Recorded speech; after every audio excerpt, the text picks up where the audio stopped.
A recently released video reveals that Nancy Pelosi claimed full responsibility for the January 6th Capitol riot on the day of the attack due to her refusal to call in the National Guard. However, this doesn't track with Pelosi's public comments made since the riot.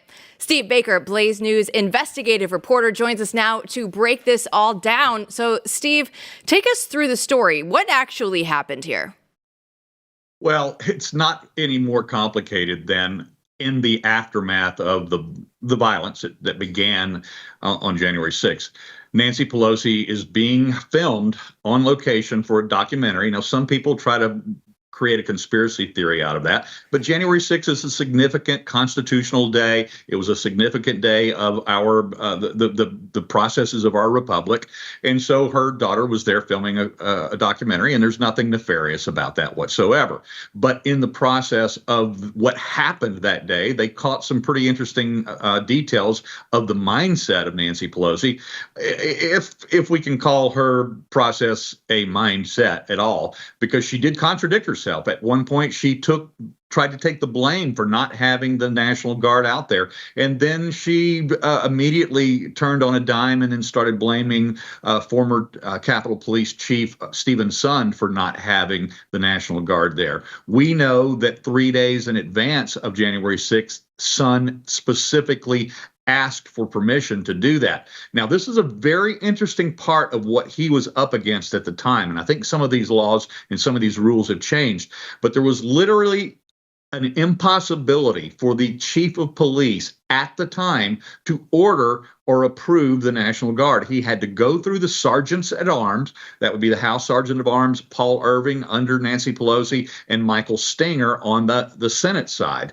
And then also had to get the approval of what's called the Capitol Police Board, which was the two sergeant at arms, and also the architect of the Capitol in order to do that. He could not do that on his own.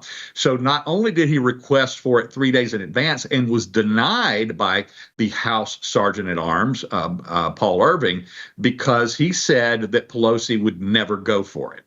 Now, we know a little bit more about that through our investigations in Blaze News, which we're going to be revealing soon, is that on the day itself, the reason why it took so long for that deployment is because this was actually sent all the way up to the DOD, the Pentagon. We are aware of, and we have testimony from someone that is going to go on the record with us and tell us what happened on a teleconference call inside the Pentagon at 2 o'clock that day, where the actual phrase was hatched, "We don't like the optics," meaning we don't like the optics of the National Guard being at the Capitol.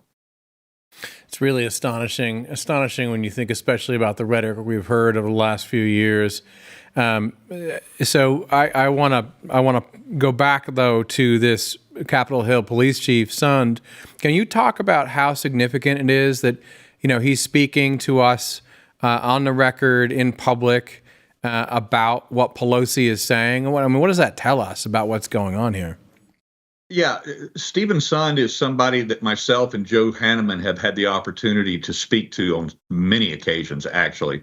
And as a result of our investigations into the Capitol Police, we have a tremendous amount of on the record and off the record testimony or statements from him. And then, of course, he had a brilliant interview with Tucker Carlson back several months ago that I think everyone should see. It really gives us a lot more insight, not only into what happened that day, what he was up against, the rules that he was up against, but he also has a book on that. Let me give you just an example of how absurd some of these rules were that he had to navigate, these arcane rules.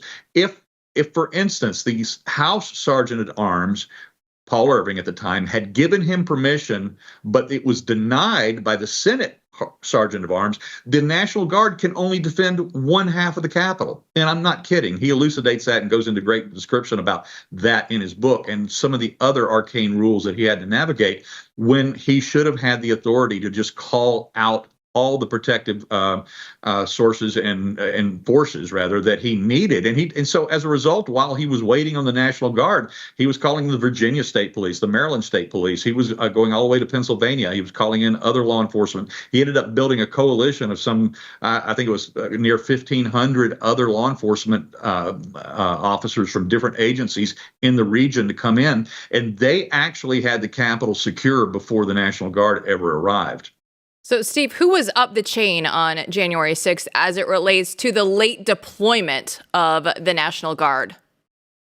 Our investigations are pretty clear. I originally thought back in February of 21, my second article that I wrote about January 6th was actually entitled "Who's Up the Chain?" And that was a mistake I made at the time. I assumed that it was Pelosi and McConnell because that's who the sergeants at arms would call. But as it's turned out, as I said earlier, we have found out that this call then went to the Pentagon itself and it was squashed. And we're going to reveal that there was a coalition of generals that were on this call, 3 or 4 of them. In fact, we have their names, and that on that call, they were answering to and following the orders of then Mark Milley, who was, of course, the chairman of the Joint Chiefs of Staff. Great work, Steve. I think you and Joe Hanneman are doing a great job. Capitol Police Chief Fires Back is the name of the article, and you can find it at theblaze.com. But before we say goodbye to Steve, we have to ask where you're at this week. As always, I always want to know when people are where in the world roaming abroad, not only where in the world, but are we getting our money's worth? And I know we usually do. So tell people where you are and what you're up to. I'm in Minneapolis right now. I was in Chicago last Friday when I was on Blaze News Tonight, but I am in Minneapolis at this time, and we are working on a story right now as it relates to basically what is the fall of the destruction of a great American city. I actually lived here 30 years ago, and I am appalled at what has happened to this city post George Floyd, post COVID.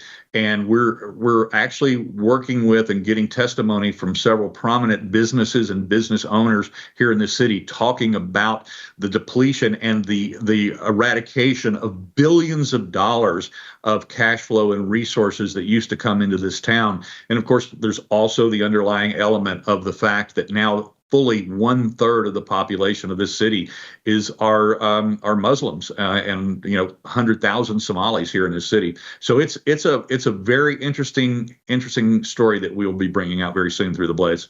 Steve, are you happy, healthy, no thoughts of harming yourself? You said a lot there in that interview, so I want to give you an opportunity here to just make sure that you're feeling okay. This show right here is one of my dead man switches. So thanks for having me on and allowing me to keep getting this information out. There it is. Steve Baker, always with the latest and greatest. Thanks so much for your time. Thanks, Jill.